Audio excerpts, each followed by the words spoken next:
Noel, a freshman from Chelsea, went to Chelsea High School there in Dexter. He was a state qualifier. He's 6-4 this year, but this will be his first tournament at 133 pounds. He'll be taking on Theron Blake. He's a freshman out of Fremont, a Fremont Packer. Theron Blake, he made some noise at the state meet. Was that like he's a freshman? He was a state runner-up, and he was injured his first term here up at Alma. So this is his debut today.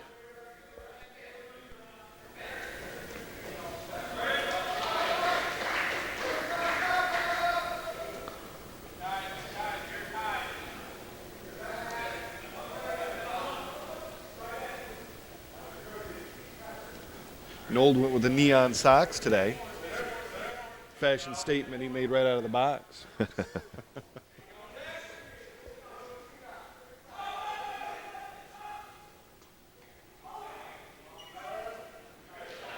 know they're physical when we can hear them slapping heads all the way up here. There's a half a shot there by Blake. Check that. Theron. Yep, Theron Blake. Theron Blake.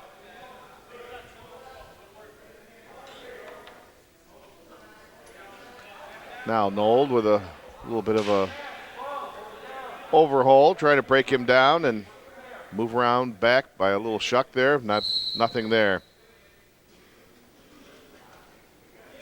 Nold's done a nice job of blocking off that attack by Blake. Ended up with 2 front headlocks. It's making Blake work pretty hard down there.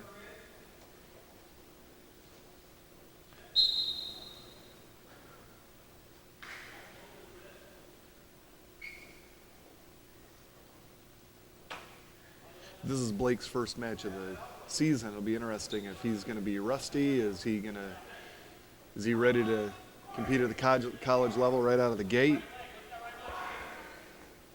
It is different from high school ranks to move up to the collegiate level. What's expected? But there's a shot there by Blake. He turns it into a double.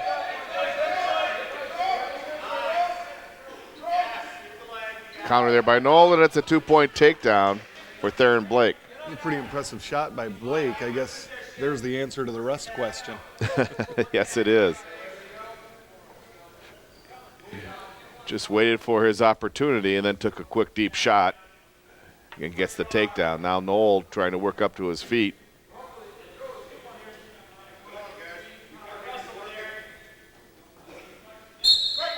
And they go off the edge.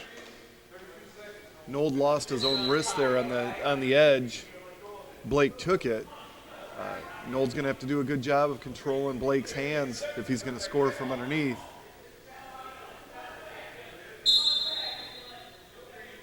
Nold is up to his feet, trying to strip away the hands. Nice. And gets the 1-point escape.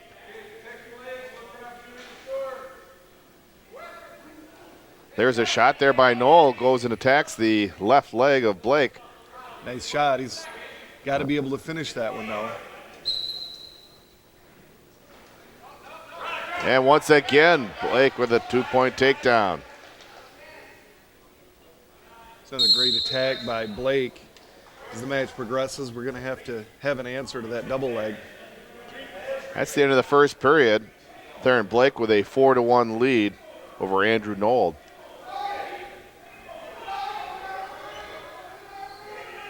Blake's choice to start the second period. And they need to get some clarification up by the scorer's table.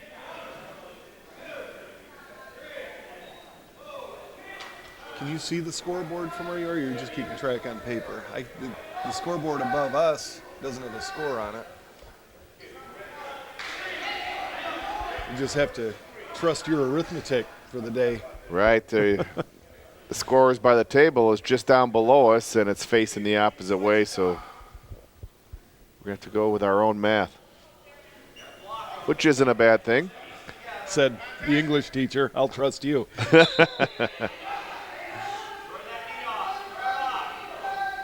Blake chooses the down position to start the second period.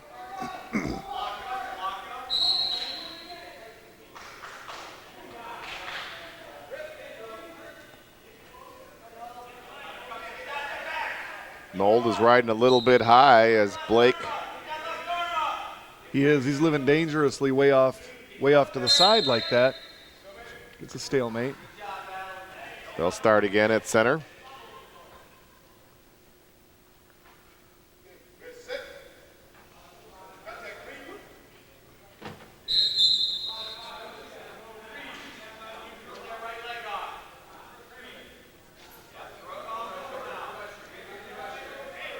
Nold. Bit of a cross face and maybe looking for a cradle, but now Blake is up to his feet. Nold brings him right back down, holding around the neck and keeps an arm in there. Yeah, Nold was around his throat. I would imagine that was a little bit tight in there. Couldn't keep him on the mat with it, but there's that quick double leg right off the score. Escape and takedown, 3 points for Blake. And it's 7-1. Blake puts in that right leg.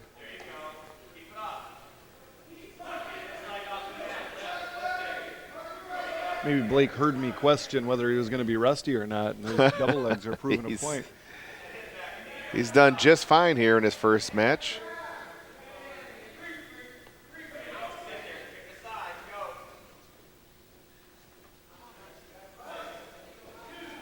Nold leans back into him. Blake stays right on top.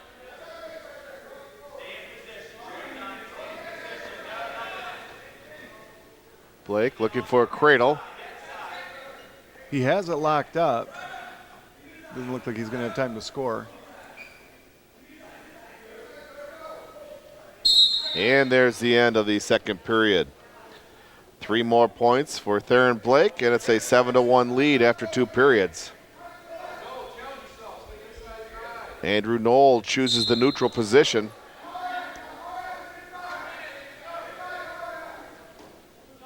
Little arm drag and attacks the right leg. It's a pretty good arm drag.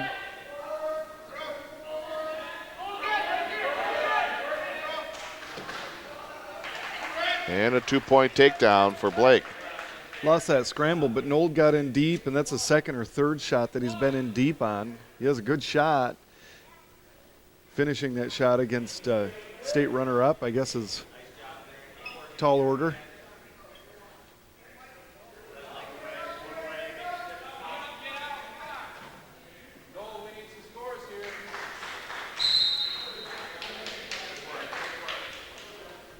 Crossface by Blake.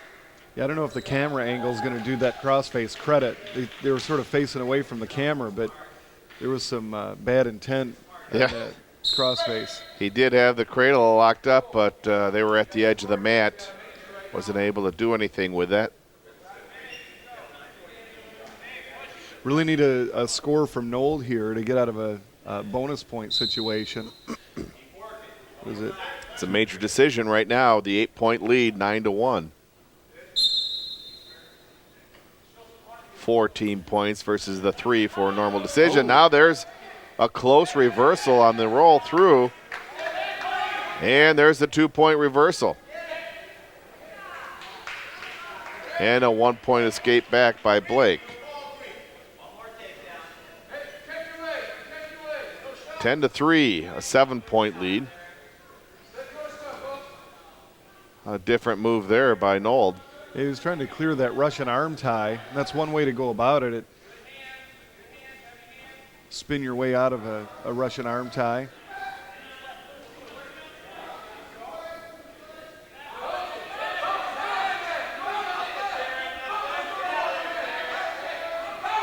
As we are near the end of the match, it's a 7-point lead for Blake.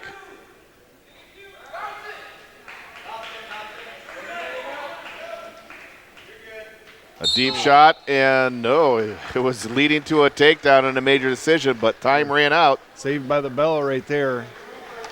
Well, I guess our answers about Blake's ability to start in the middle of the season have been answered. And Knoll didn't wrestle a horrible match.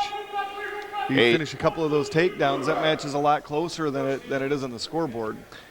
10-3, a 7-point win, and only a 3-point decision there for Alma as Theron Blake decisions Andrew Knoll. And the Jayhawks have a strong wrestler in Stephen Rupert, who's went down from when we first saw him last fall from 149 down to 141. He's currently ranked number 2 in the nation. Wow. Yeah, and on the sheet here, it's several lines long. He's a 2012 national qualifier. Right now, like you say, he's ranked second in the country at 141. He was a 2-time state placer, a 4-time state qualifier from Reed City. He's 1 match away from All-American status last year. This year he's 19-4. He was a champion at the Ben McMullen Open. Champion down in Triton at the Art Craft. And a 2-point takedown just like that. Rupert takes the lead. And he's an academic All-American. So he's great in the classroom too. Good discipline. Works hard not only on the mat but also in the classroom. He's wrestling Garrett Bolin, a freshman out of Sanford Meridian. Freshman, yep. So this will be probably be a fun 7 minutes for Mr. Bolin.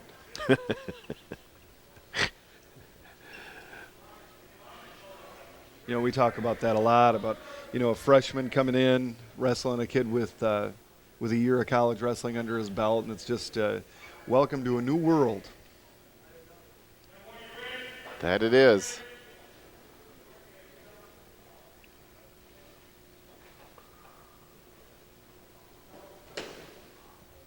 Rupert has a hold of that wrist, trying to lift him up and over, trying to get some back points.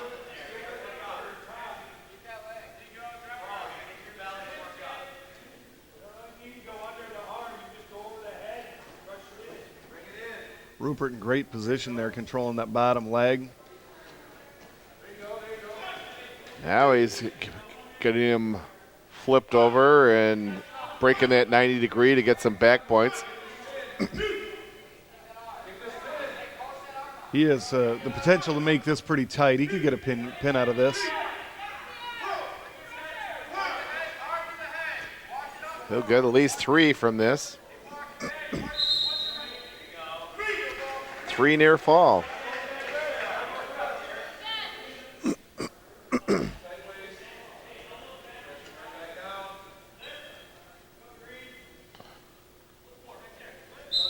Now Bolin trying to work back to his base. He's brought back over again. It's a nice roll through tilt he did there.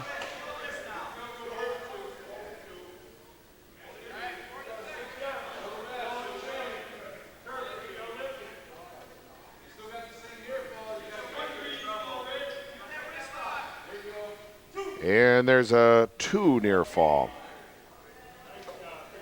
Is this going to turn into a basket cradle?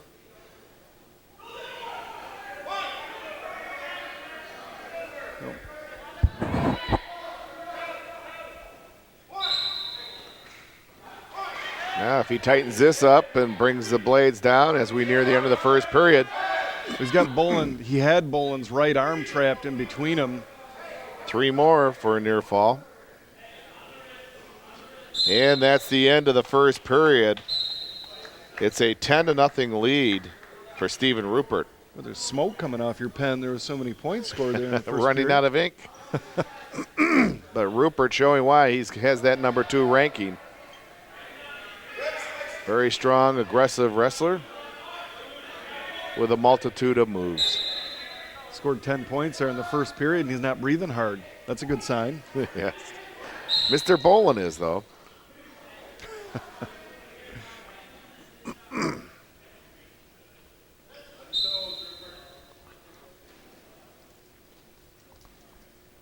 Trying to get control of the wrists.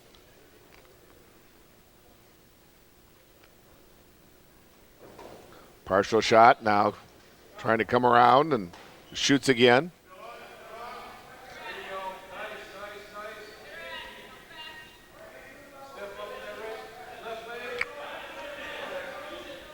Now Rupert has him down. He's in trouble here. That's a lot of trouble.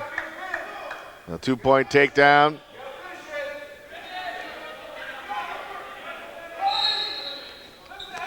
There's a lot of time left here in the second period too, so. And there's the pin. Stephen Rupert pinning Garrett Bolin in the second period. The Jayhawks with a 6-3 lead. Oh, Bolin looked terrific from start to finish in that match. Nick Starzek will be wrestling for the Jayhawks. And he'll be wrestling against J.J. Sadler. Starzek, two-time state placer. He's a freshman from Mason. He's a regional champion, district champion last year. Right now he's 14-5, but this will be his first match at 149 pounds. Apparently some of these guys had a growth spurt over the Christmas break. Unless he's coming down. I'm not sure where he started the season. Maybe he's on his way down. Sadler's from Munising. He came down from Munising and placed at the state meet last year. 2 points for Starzek on the takedown.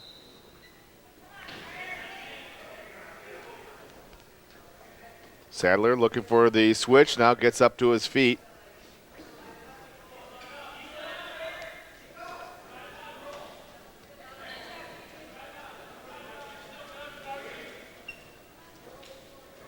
And the 1 point escape for Sadler. Interesting little scramble there. Just to give up 1 point from there isn't horrible.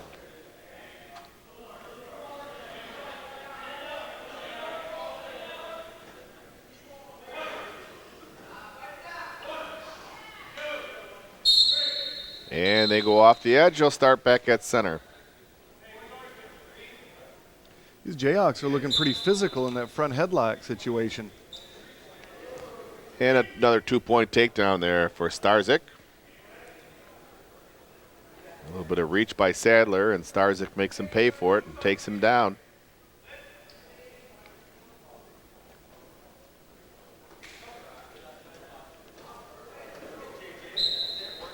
Sadler looking for the switch or trying to get to his feet.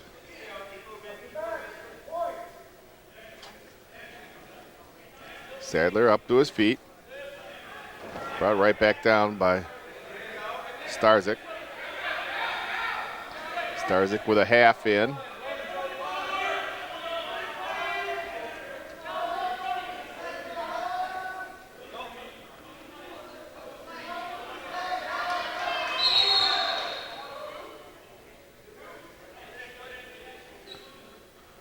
Starzek controlling that spiral ride. Now he's worked himself into a crab ride.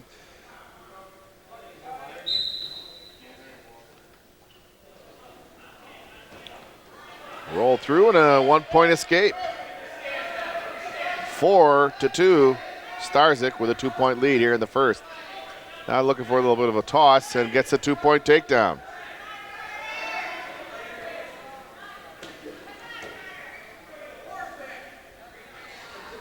Sadler's doing a pretty good job on his in his own right, creating those little scrambles.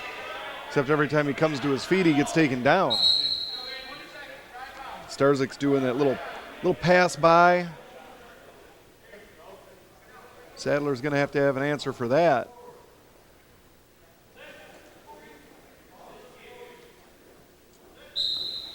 As we near the end of the first period.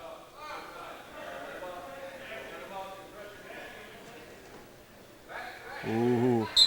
And no points, as Starzek was just heading towards some back points at the end of the first period. But he holds a 6-3 lead. Check that, 6-2 lead. After one.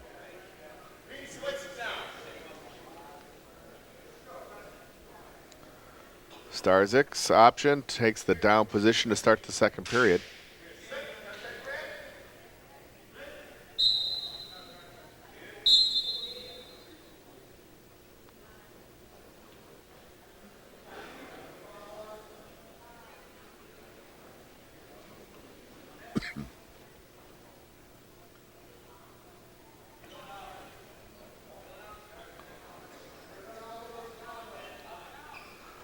First time for Sadler to be in the top position. A little roll there by Starzyk. Grabs a hold of that right leg on the way through. Starzyk can sit himself up.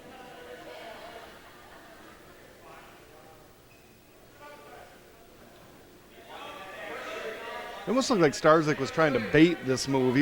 I was expecting a huge flurry right off the whistle, but he wrestled for the first few minutes with his head on the mat. I was kind of surprised by that, but the more you watch, the more you think that maybe he was baiting him into that Peterson situation.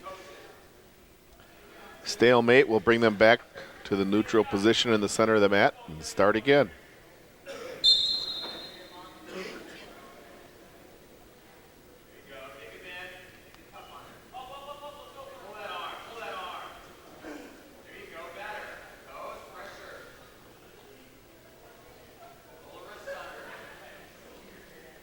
Sadler with good control here in the second period.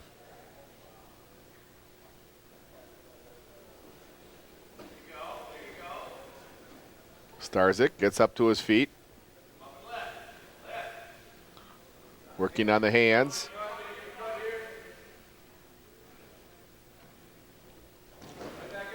And back down. Starzyk really needs to move his feet more when he gets up to standing. Staying there flat-footed is going to make it difficult to score and give up a lot of position. There's a roll. And a 2-point reversal. Man, it's just hard to tell if he's baiting the Alma wrestler into being in bad position, or if that's just his style from the bottom. He has a half in. And that's the end of the period.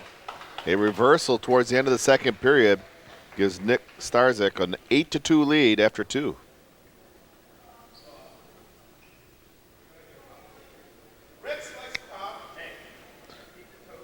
Now Alma, with the coach, Sadler chooses the top position. Felt pretty positive with the control he had, maybe leading to a pinning combination. Yeah, I'm not sure about that. It's an interesting call. Obviously, it's easiest to score from the bottom, but the way Starzyk's wrestling with his head down, and he really puts himself in some danger, but I don't know if it's purposeful. Wrestling with your head on the mat, there's got to be a great camera angle of it right there. In college, it's going to get you in a lot of trouble, and now he has the chicken wing.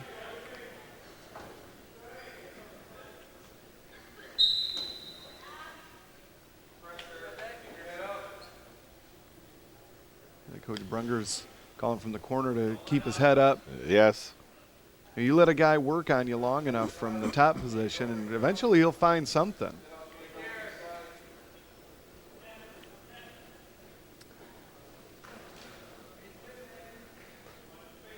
Starzyk, he's up to his base. Now standing up slowly. A roll.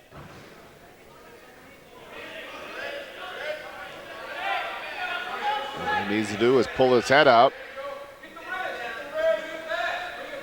Starzyk does like those Peterson, Granby's, shrugs. They go by 100 different names. He seems to be pretty good with them. Yes. I don't know if he's going to get a stalemate here or if he's going to score.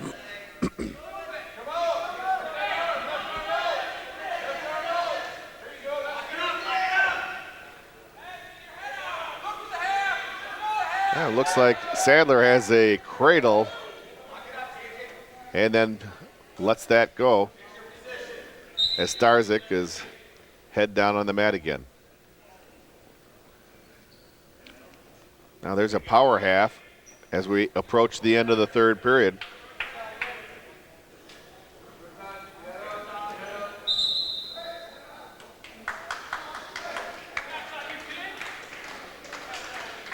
And that's the end of the match.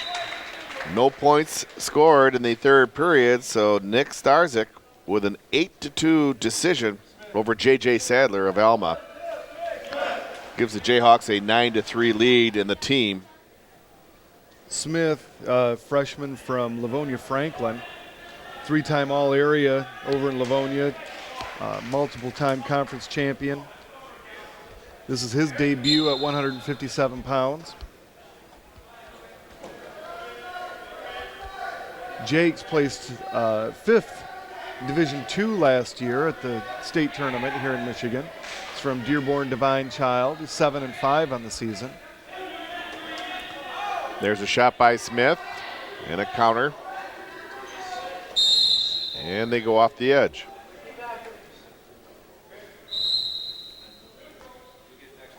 Smith looking at his eye right now. Might have received a finger in the eye. Yeah, he was wincing a little bit, blinking that eye on his way back to the middle. He must have got poked. Well, Craig, I know you're very close to a lot of the high school grappling in the area. Who are some of the stronger teams doing very well? I know Whitehall you're very close to, and they've been very strong. Who are some of the stronger teams in the Muskegon area? You know what? Gosh, Whitehall is up at the top in my book. They just, they had a couple of transfers in from other schools. Their 103-pounder is a transfer from Mona Shores, and I've watched him wrestle a few times, and just is incredible. And then they were burdened with a two-time state champion transferring in, and that obviously helps. But as I watch Whitehall, they don't have any holes in their lineup, and they just are. They're very, very good. Of course, they'll have a tough matchup with Allendale. They'll see Allendale a week or 2 weeks from today at their own tournament. Their own tournament sounds like it's going to be a buzzsaw. It's a team tournament, dual match format. That'll be a premier matchup, Allendale and Whitehall. And of course, the other teams that are always good. You have your Grand Havens. I'm sure I'm going to forget somebody, but local wrestling is very healthy right now. Fantastic. Back to the action as Smith was 10-2 to the side there. His eye seems to be fine.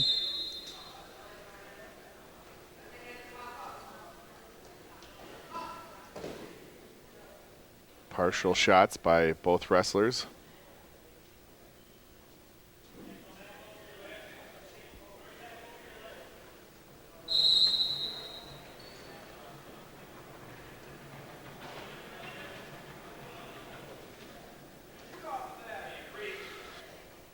Now with Whitehall having a couple transfers coming in at this day and age, it seems like all sports seem to have school of choice, and the stronger programs stay strong with some of the different transfers. Right. Yeah, and you'd hate to think that kids are transferring schools for athletic purposes. We both know that happens. But it happens in academics also. Absolutely. Where somebody has a neighboring school and they know a school has some stronger scholastics in certain areas, they'll move their students. Right. And as a teacher in Whitehall, I was trying to think of a tactful way to say academically we do pretty well up there too. So I'm not sure what motivated those young men to move, but we're happy to have them. I met both the guys. They're very nice young men. Back to the action, Brandon Smith and Jamie Jakes. No points so far here in the first period. These guys look pretty physical. It's when they're blocked each other off with their forearms and their foreheads, it's going to be hard for either one of them to score. It's a good shot. Jake's trying to shoot right back after Smith took a shot.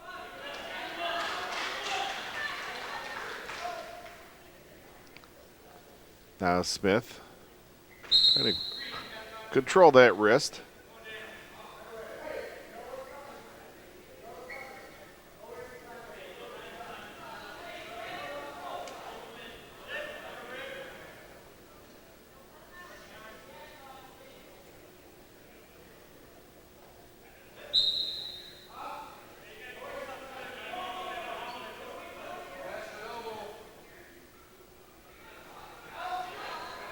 And the first period comes to an end without any points being scored. Brandon Smith of Muskegon gets the choice of the second period start and chooses the down position, looking for a reversal or an escape to get the first points of the match. However, if Jakes has anything to say about it, he'd rather move it towards the pit as he puts in the left leg. He's got a leg right in there, and he's in pretty good position. Lots and lots of hip pressure there from Jakes.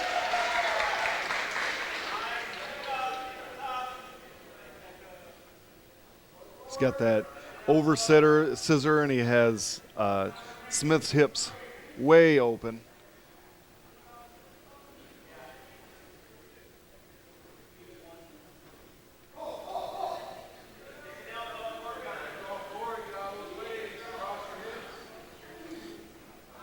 Yeah, Smith's going to have to find an answer to that leg ride because he's going nowhere as long as he has his hip open like that. Of course. And with Jakes in control, he does have to work towards a pin, or they'll stop him and restart it, just like the official did there.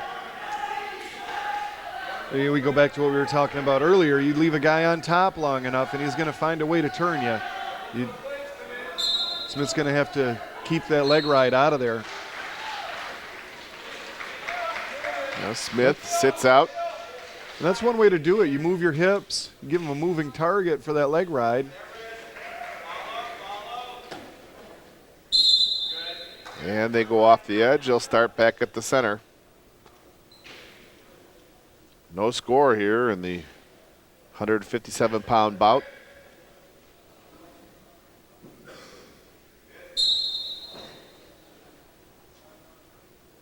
Now Smith up to his feet. Trying to break that wrist lock there. Now Jakes doubles up and keeps control of Smith.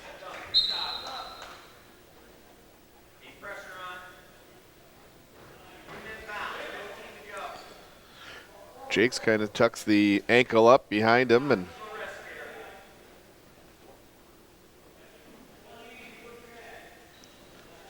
as we near the end of the second period. And lo and behold, still no score. Still no score. We were close there a couple of times, but that's going to put Smith at a disadvantage. He had his chance to score underneath. Missed it.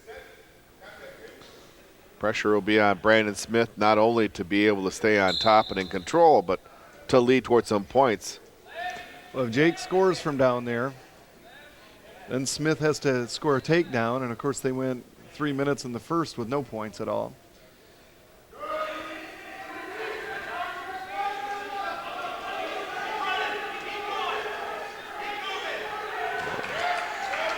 And a nice Frogger move gives him the 1-point escape. That was textbook. That's just how they teach it.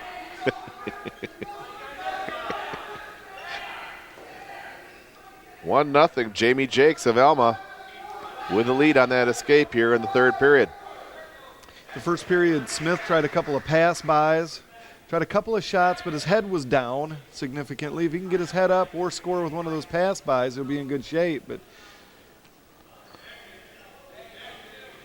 right now he's letting Jakes control that position, controlling his hands, controlling Smith's head.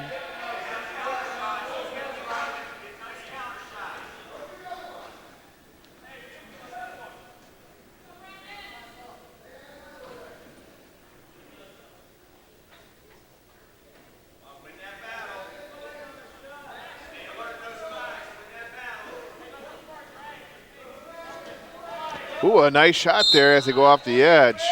Well, I was just about to say Smith's going to have a hard time scoring through that head tie, but he did get to that ankle. That was a nice little ankle pick. The official did award a stalling call towards Alma. Now Alma comes in with a 2-point takedown as Jakes picks him up and takes a 3-0 lead here in the third period.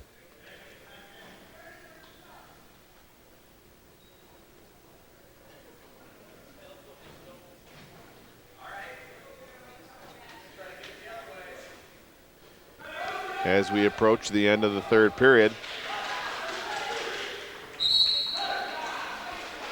Jamie Jakes on top, and that's the end of the match.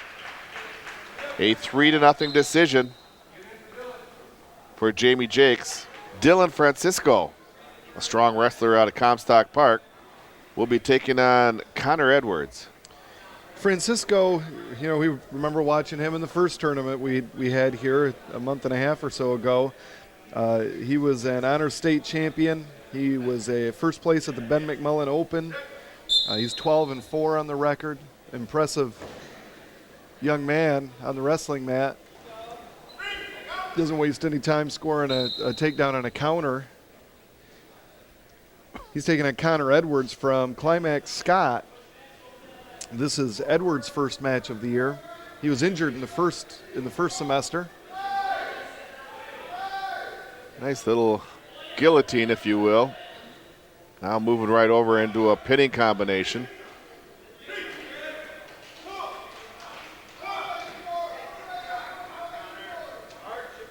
Welcome to college wrestling, Connor Edwards. Dylan Francisco. Strong control here, trying to tighten it up and get the pin here in the first period. Very close.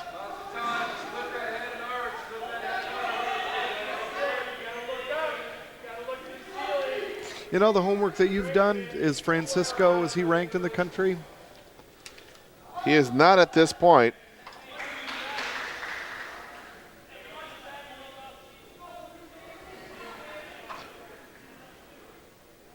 I would think that he'd be able to make some noise there at the national tournament.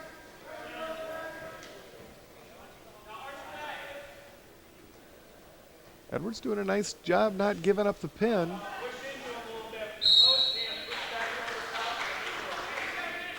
Edwards expending a lot of energy trying to stay away from that pin. That's exhausting down there. And there's the pin in the first period. Dylan Francisco pinning Connor Edwards in the first period. 6 points for the Jayhawks. A 15-6 team lead. Justin Johnson wrestling for the Jayhawks. He's ranked number 9 in the 174-pound weight class nationally, and he's taking on Drew Barnes. Drew Barnes. Johnson, like you say, number 9 in the country right now as a sophomore. In high school, he was a state qualifier and a regional champion. Right now, he's 7-2 on the season, but currently ranked number 9 in the country. Taking on Drew Barnes, a freshman from Dexter. He placed 4th in Division II at the state tournament last year.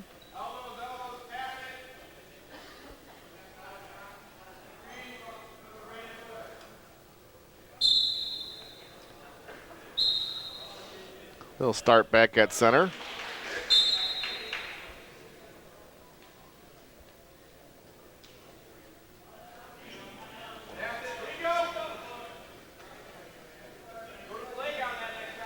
Johnson from Williamston, the same hometown as his head coach, Mark Brunger. And isn't that where Coach Gaffner's from, too? Yes, he is.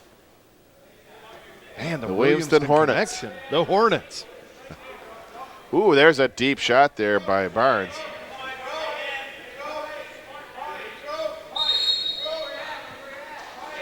No points as of yet.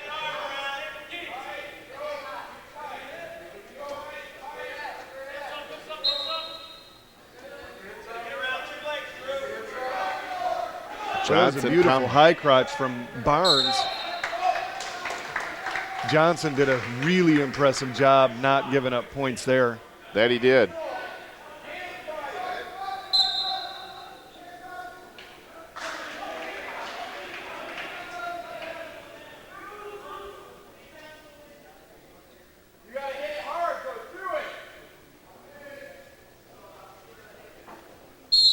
Off the edge again. Still no points here in the first period.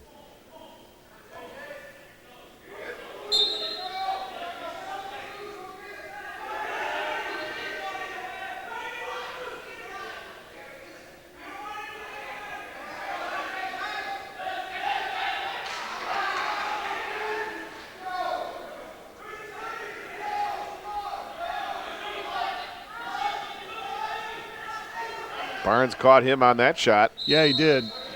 And now Barnes picks him up and brings him down and will be getting the 2-point takedown here, but the wing is still held in. A little premature on that call. Still He neutral. should have had a 2-point takedown there. Not that it was a bad call by the official, but, I mean, he had Johnson dead to rights.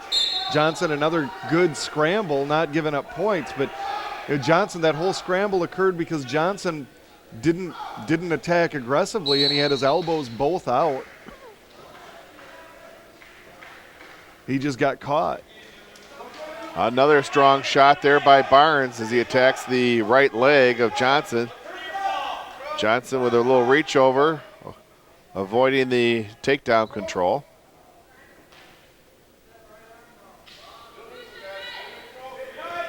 Barnes leans into him.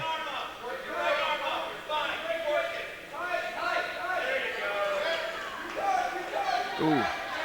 And there's a 2-point takedown by Drew Barnes. Johnson's in a match here against he is a freshman. But this freshman is game.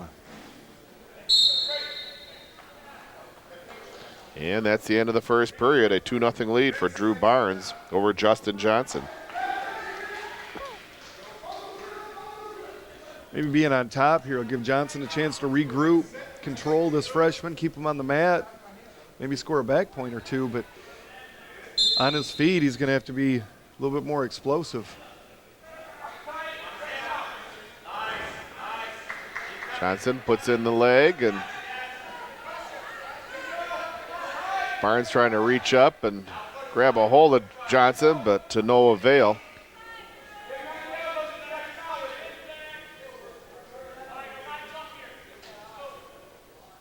Can't tell if Johnson has his leg in on the opposite side. Nope.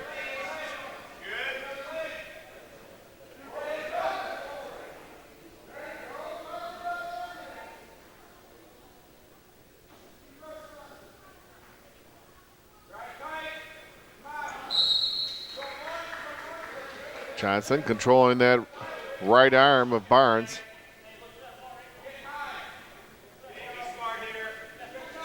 Now trying to bring him back and get some back points.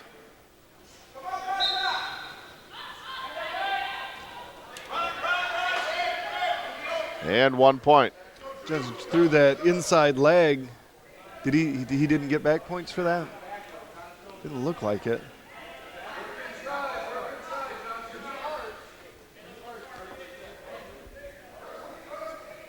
Both in a neutral position.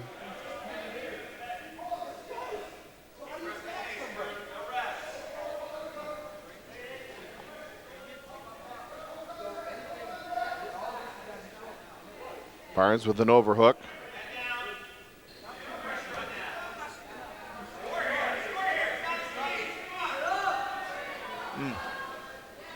There's a 2-point takedown by Barnes.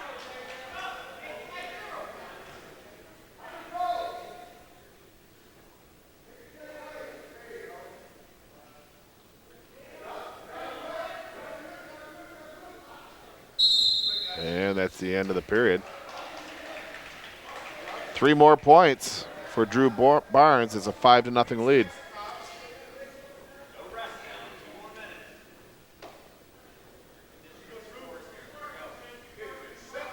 Johnson with some work to do here in the third period.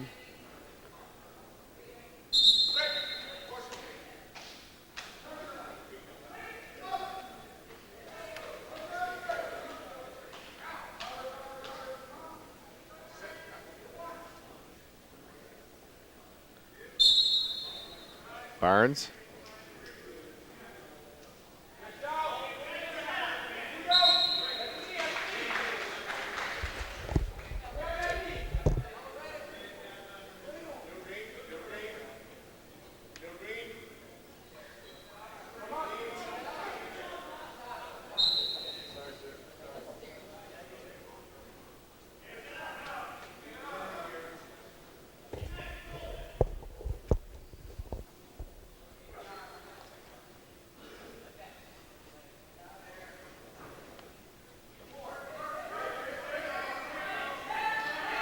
Johnson on top. Needs some points in a hurry here in the third period.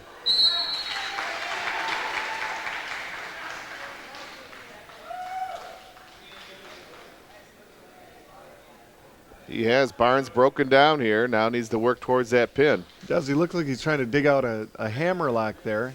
Did. Has a strong grip on that left arm.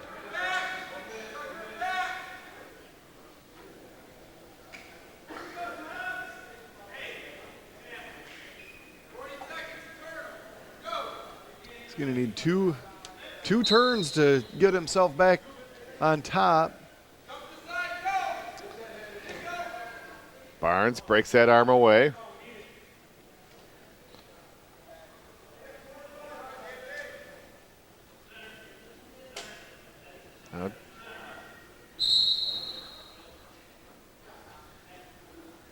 Now we near the end of the third period.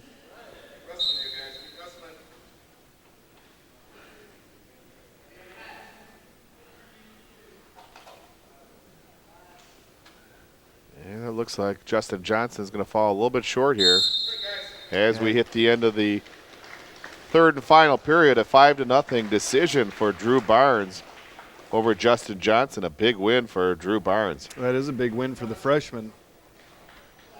Zach Johnston wrestling for the Jayhawks, and he'll be wrestling against John Gaffney of Alma. Johnson is a state placer last year as a conference champion. This year he was a champion at the Art Craft tournament down at Triton. He's moving up a weight to 184. He's 12-7 on the year. Taking on Drew Barnes, the freshman from Dexter. No, John Gaffney. Yes. Barnes is not going to wrestle 2 matches in a row today. Gaffney, a freshman from Richmond, and he was a state place winner last year.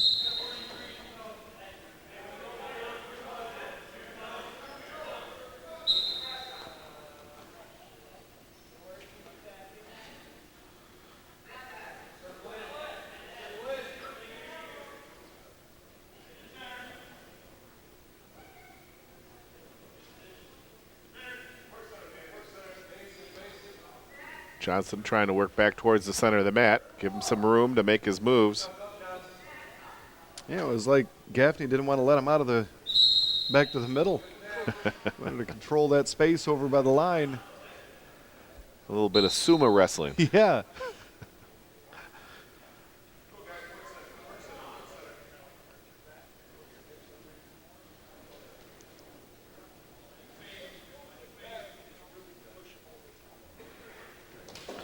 Partial shot there by Gaffney. Johnson had a front headlock. Now let's go of that.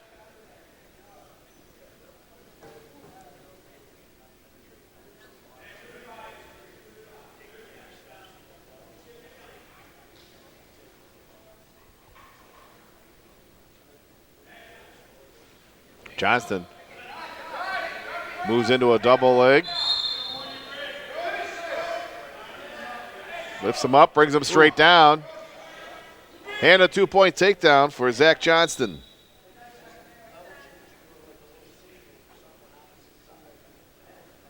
Boy, when he was putting him down on right flat on his back, a lot of thought. There's a lot of time there. It doesn't look like there's a lot, but you can have a lot of. There's just enough time to have a lot of thoughts.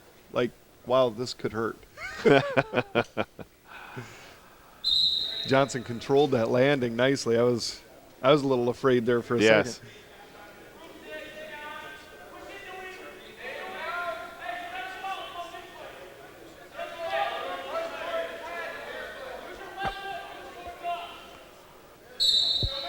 And a stalemate will bring them back to the center of the mat. Zach Johnston will be on top. John Gaffney of Alma on the bottom here. 2-0 lead for Zach Johnston of Muskegon.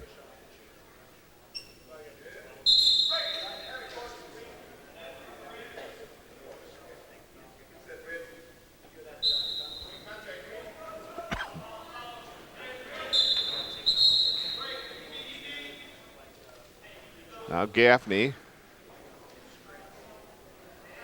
trying to get up to his feet here.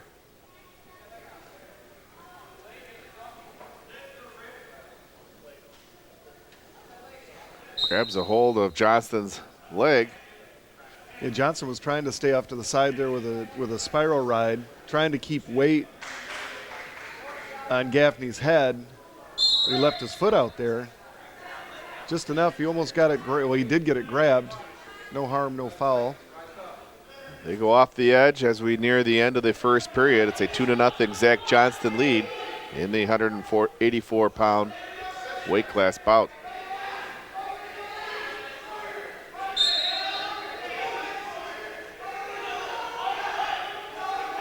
And there's the end of the first period. 2-0 Zach Johnston. Johnston, with a choice in the second period, chooses neutral. Johnson just wants to pick him up again. So do I. That was such I fun want the to see first it time, too. yeah.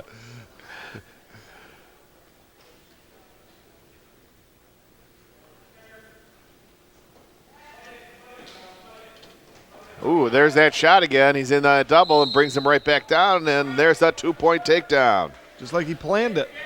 Got a chance to pick him up. That's worked so efficiently at the tail end of the first period and now quickly here in the second period. He may start going to releasing and taking him down with that, but he kind of likes the lock on that head here. Well, he had that inside leg, the same inside leg series that Johnson used in the match before. There's a reverse. And that's why I was I don't know if the tone of my voice gave anything away, but that inside leg series is my pet peeve in wrestling. You can score back points with it, as Johnson almost did over on the other side of the mat, but almost as often you'll get scored a 2-point reversal, as happened there.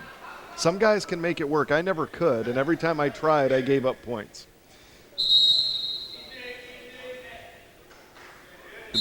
No, it's 4-2 now? Yes, 4-2. Zach Johnston with a 2-point lead here in the second period.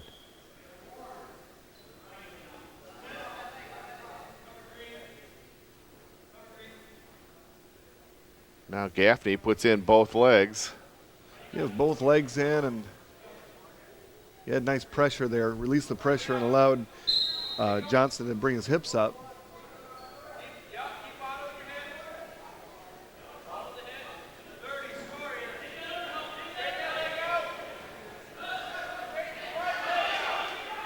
Now Gaffney's a little off to the side. He corrected it. He's giving Johnson some openings there with the leg rides as he falls off to the side or releases that pressure. He's in pretty good shape now.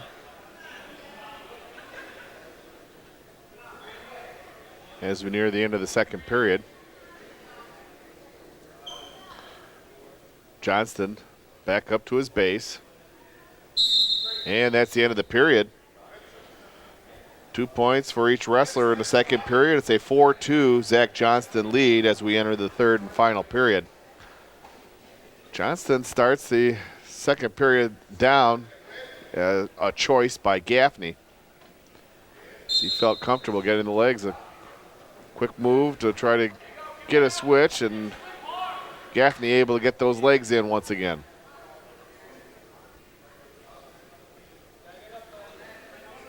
Johnson doing a nice job of keeping his head up, keep trying to work his hips up.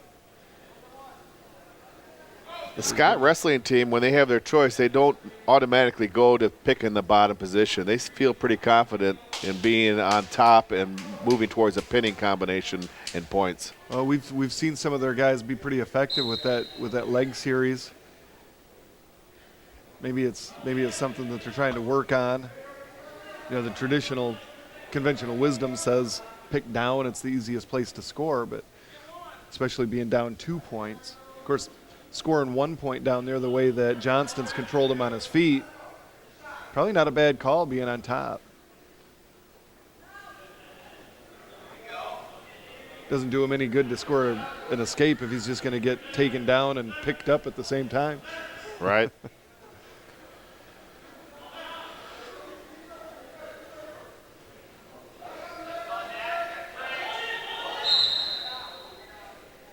Of course, if he can't turn this leg right into offense, that doesn't do him any good either. Strong leg ride, and today's official has been, he hasn't been too quick to call stalling points. No. So Probably have a good camera angle right now of the work that Gaffney's doing on Johnston's nose. Just a steady diet of crossface. It looks like he's more interested in punishing him down there than he is turning him. well, he's running out of time here. He's down by 2 and no back points here in the third period. And there's the end of the match. Gaffney unable to get any points here in the third and final period, so it ends up being a 4-2 decision. And we move on to 197-pound weight class. Tom Bolde will be wrestling against Brock Neeson. Brock Neeson of Alma. Bolde, a sophomore, ranked number 12 in the nation. Sophomore from KPEC. He's a national qualifier last year. Just one match away from being an All-American last year. He placed in the state 3 times. Right now, he's 10 wins over 4 losses. And he'll take on Neeson, a sophomore from Grand Rapids, Kennewa Hills. Bolde with a quick shot, and great. they go off the edge. Great shot.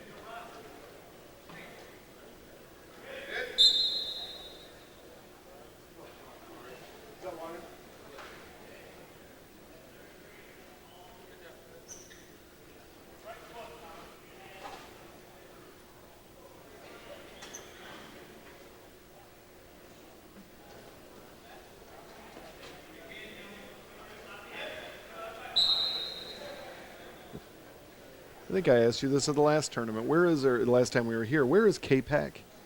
Is that over? Is that at Detroit or is that middle of the state? I'm not sure. Port Huron. It's over near Port Huron. Now Bolde with a takedown, and he puts Neeson on his back. 2 more points for near fall for Bolde. That was nice. Need to get Zach Johnson up here with a headset. Help us out with the geography of this thing. There you go.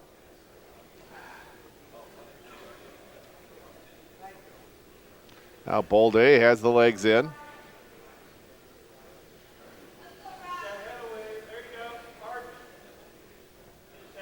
Boy, Bolde can get his hips back up on top and get that half Nelson again.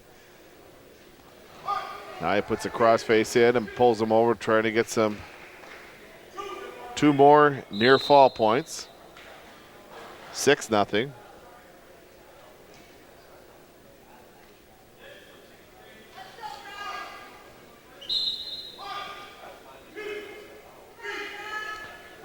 This time he'll get 3, maybe more. He has that body scissor. That's never comfortable. This may do it, and it does.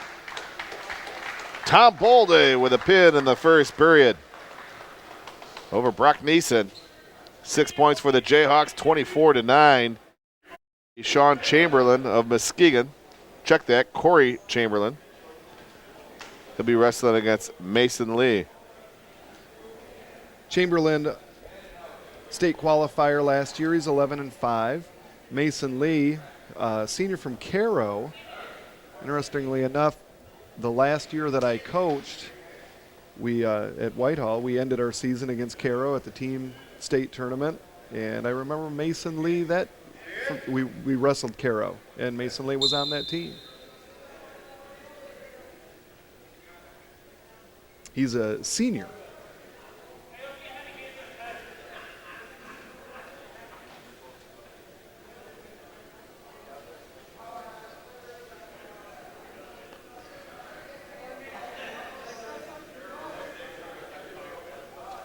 Chamberlain going for a toss, and it ends up being a takedown for Lee. The head slipped out. Now Lee looking for the cradle.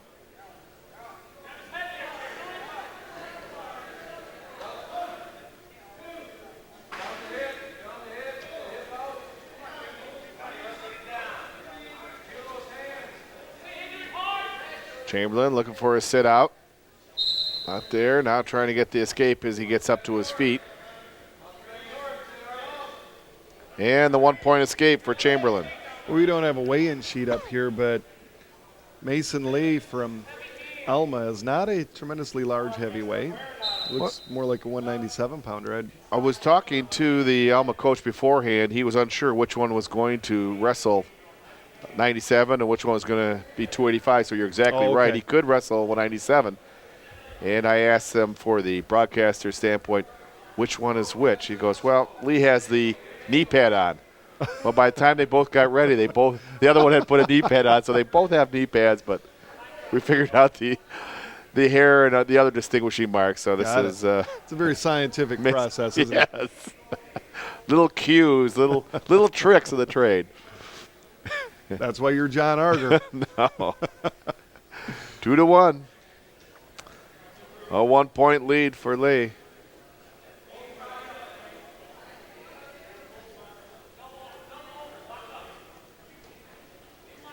Well, Chamberlain's looking for the big one. He is. He's looking for a toss here to bring him onto the back and finish this one early. He tried that headlock in the first period. Looked like he telegraphed it a little bit.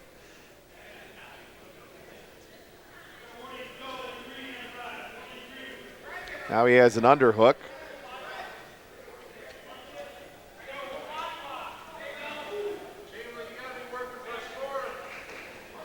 He grabs the head this time. Yikes. Now he's got him in trouble. There's a 2-point takedown. Now if he tightens this up. Leans into him, pushes the back down. Very close as we get close to the end of the first period.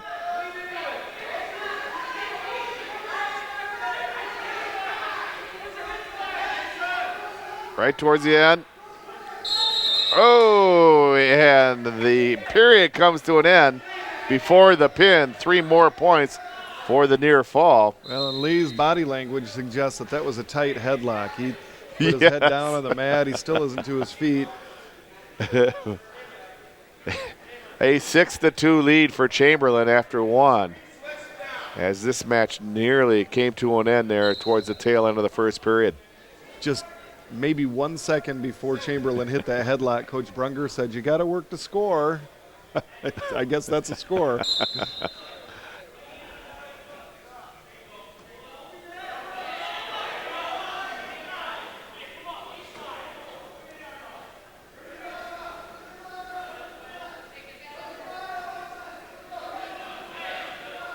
Lee trying to put in the left leg. And looking for the guillotine.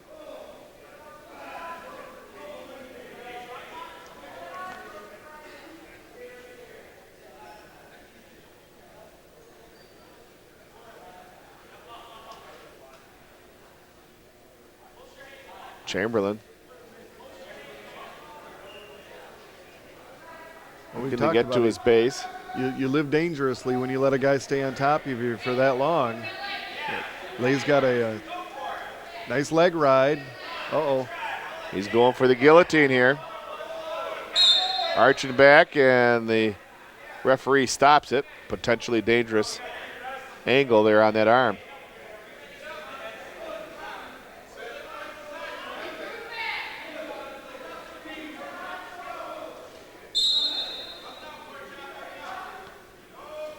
Now Lee looking for the cradle. He's got it locked up.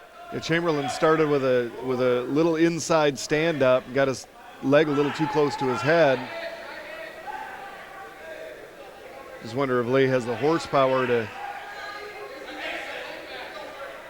put the bigger man on his back. Lee continues to have that cradle locked up. Now he lets it go. A little power half from the right side.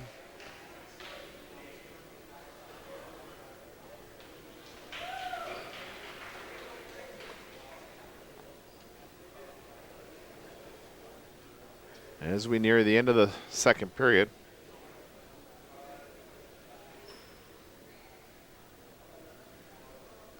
And that does it. No points in the second period. Still a 6-2 lead for Corey Chamberlain.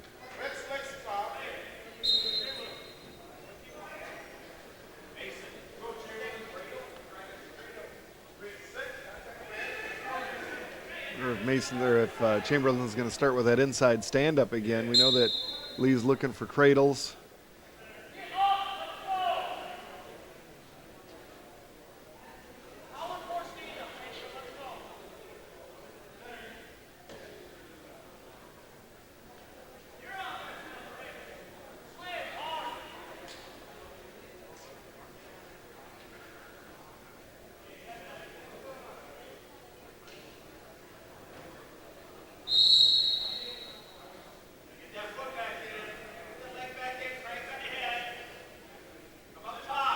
Right, the official is not quick to call stalling. You wonder how long he's going to give Chamberlain down there.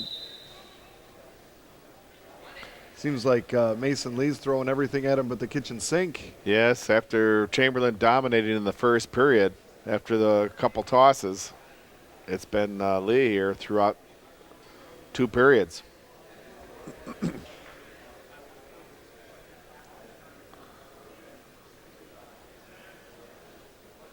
Now Lee leaning back on the arm once again, stopping him from pulling back against that arm in the wrong angle.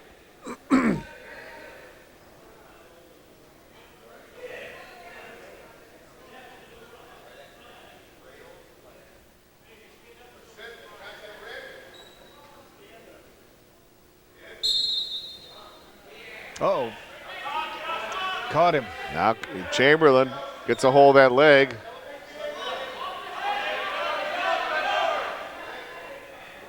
Leans into him. And a 2-point reversal. You know, Lee has to give up some position to try to do the things that would work on a guy his size, and that cost him. And Chamberlain did a nice job of taking advantage of Lee's lack of position.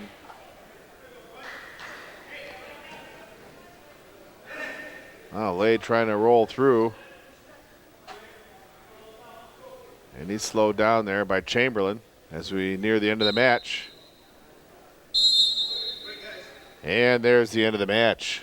2 more points for Chamberlain. An 8-2 decision. And the Jayhawks winning this match 27-9. They look good. The Jayhawks look good.